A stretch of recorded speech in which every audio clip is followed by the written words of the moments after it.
Middle ক্লাছে লৈ আনে এটা ইউনিক ছেট অফ চেলেঞ্জেছ যেনে ফাইনেন্সিয়েল ইনষ্টেবিলিটি, ছ'চাইটিৰ প্ৰেছাৰ আৰু এটা কনষ্টেণ্ট ষ্ট্ৰাগল যোনটো হ'ল বেলেঞ্চ কৰা আমাৰ সপোনবোৰ with very limited resource.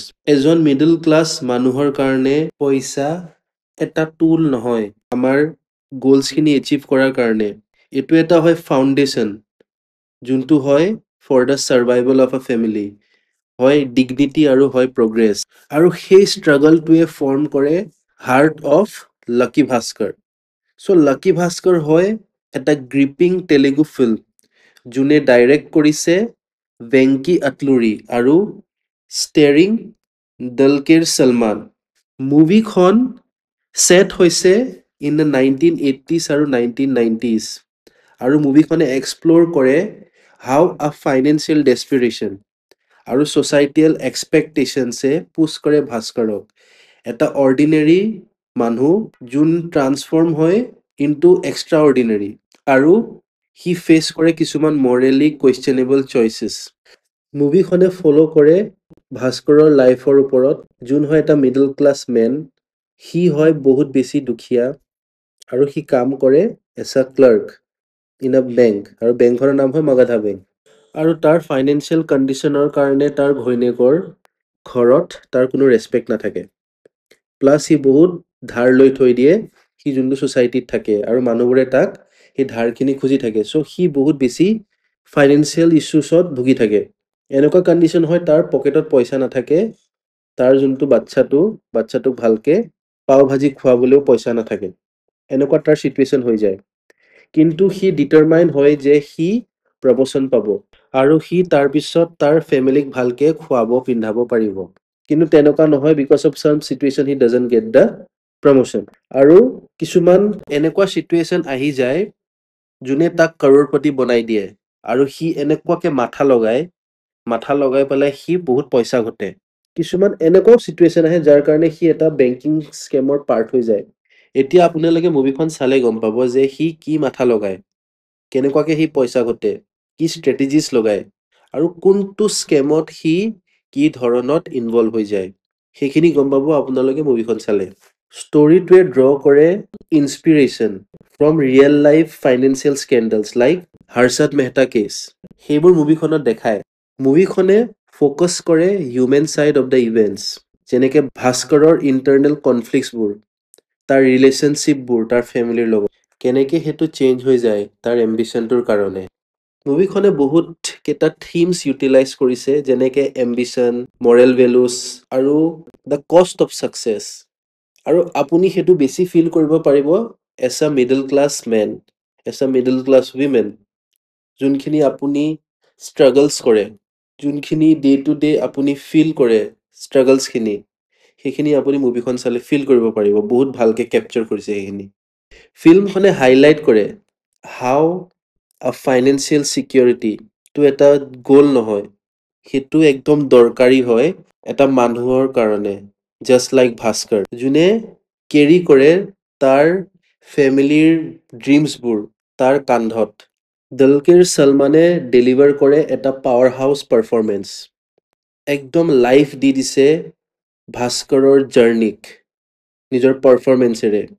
From a struggling bank clerk to a man যাৰ তাত বহুত বেছি পইচা আছে কিন্তু আছে লগত মৰেল ডিলেমাছ। তেখেতে এনেকুৱাকৈ পৰ্ট্ৰেল কৰিছে এটা মিডল ক্লাছ মানুহৰ ডেছপিৰেশ্যন আৰু যোনবোৰ এথিকেল চেলেঞ্জেছ ফেচ কৰে।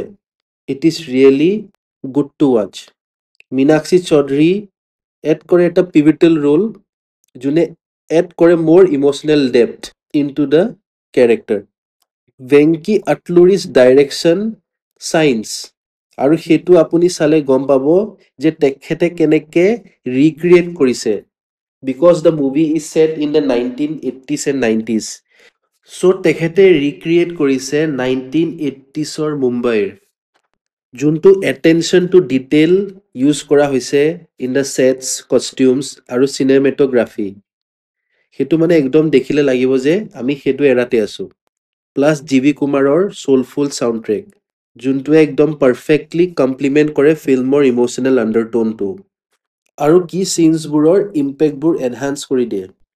মুভিখনে ষ্টেণ্ড আউট কৰে for its engaging story telling, authentic setting আৰু ষ্ট্ৰং পাৰফৰ্মেঞ্চেছ। আৰু মুভিখনৰ পেচিংটো বেছিয়ে ভাল লাগিছে। প্লাছ দ্য ৱেজ যোনবোৰ সি ইউজ কৰে টু আৰ্ণ মানি, সেইবোৰ চাবলগীয়া। একদম মানে দেখি পেলাই মানে একদম ভাল ফিল কৰা যায় আৰু মানে আমি নিজকে ফিল কৰোঁ তাতে যে আমি কি কৰিম আৰু আমাক কেনেকুৱা লাগিব আমি যেতিয়া এনেকুৱা পইচা আৰ্ণ কৰোঁ। চ' আমি সেইটো ফিল কৰিব পাৰোঁ মুভিখন চালে। আৰু সেইটো চালে গম পাওঁ যে ইমানখিনি পইচা অহাৰ পিছত what the middle class men will do, কেনেকৈ ফেমিলিক ছাপোৰ্ট কৰিব সেই পইচাখিনিৰে, কেনেকৈ কি কৰিব। চ' সেইখিনি বস্তু আমি মুভিখন চালে গম পাওঁ।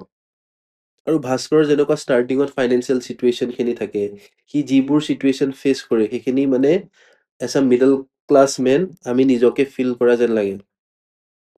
চ' এনেকুৱাকে পৰ্ট্ৰে কৰিছে দিলকৰ ছলমানে। ভেৰি গুড এক্টিং, ভাল লাগিছে চাই। প্লাছ ছেকেণ্ড হাফটো হয় বহুত বেছি emotionally charged compared to the first half. আৰু লাষ্টৰ যোনখিনি ক্লাইমেক্স থাকে সেইখিনি চাবলগীয়া। কেনেকৈ ভাস্কৰে কি কৰে, তাৰ লগত কি হয় সেইখিনি চাব।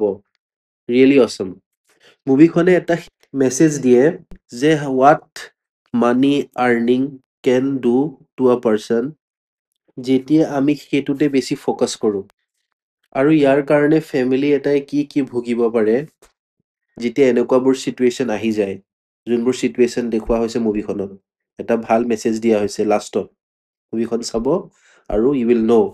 অভাৰঅল লাকি ভাস্কৰ হয় a rare gem in Telugu cinema, যোনে ব্লেণ্ড কৰিছে financial crime with a emotionally resonant human story. এইটো এক্সপ্ল'ৰ কৰিছে যে এটা মিডল ক্লাছ মানুহে কিমান দূৰলৈ যাব পাৰে, কিহৰ কাৰণে two provide secured future to his family.